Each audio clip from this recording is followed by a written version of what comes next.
Most people who experience cardiac arrest at home, work, or in a public place die because no one performs CPR while on scene. In fact, according to the American Heart Association, about 70% of Americans feel helpless during a cardiac emergency because they either don't know what to do or their training has significantly lapsed, which is alarming because about 70% of the cardiac arrests happen within the home. When the heart stops, the lack of oxygen can cause brain damage within a few minutes, causing death between 8 to 10 minutes. CPR consists of realizing that there is something wrong and taking action. Let's talk about what CPR is. CPR is cardiopulmonary resuscitation, which basically means that you are taking over the job of the heart. You are working as this person's life support machine. So what do you look for when determining if somebody needs CPR? You first want to determine that the scene is safe. You don't want to start CPR in the middle of the road where you could potentially get hit by a car. If you are able to, make sure to take the person out of a dangerous scene and then perform whatever you need to do. So when you determine if someone is unconscious, you get to the side of them and you want to shake them, possibly do some kind of sternal rub to inflict pain. If there is no reaction, you then want to put your 2 fingers to the side of their neck here and check for a pulse. If you do not feel a pulse, you can also put your ear down to their chest and listen for breathing and for a heartbeat.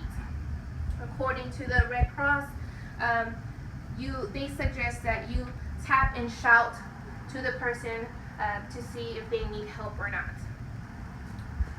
Once you determine that this person needs CPR, you then want to act. So how do you perform CPR? You want to make sure that the person is on a firm surface.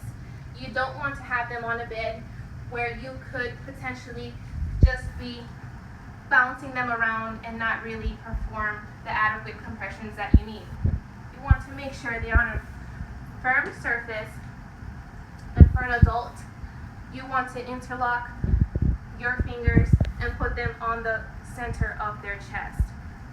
If you do not know where to put them, you can use the nipples as a landmark and just go straight to the middle where their sternum is. You put the palms of your hands and you use the upper portion of your body to press down.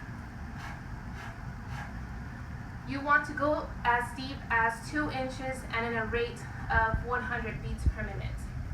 If this were a child, you could also just use one palm and press down to 2 inches and at a rate of 100 beats per minute.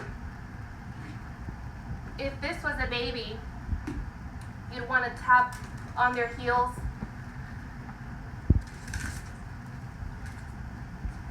You'd want to tap on their heels and see if there's any stimulation there. Same thing, you could feel for a pulse here on the brachial artery. If there is no pulse, you immediately want to start CPR. You can do this one of 2 ways. If your hands go around the whole patient's body, you can do it with your thumbs and press down. You could also just use 2 fingers and press down like this. So what does 100 beats per minute look like?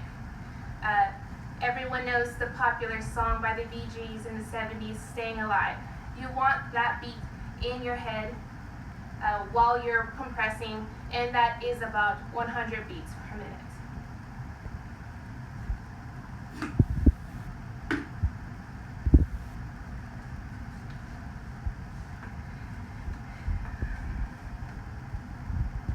Next time you're in a situation like this, just know that anyone can be a hero. According to the Mayo Clinic, it is far better to do something than to do nothing at all.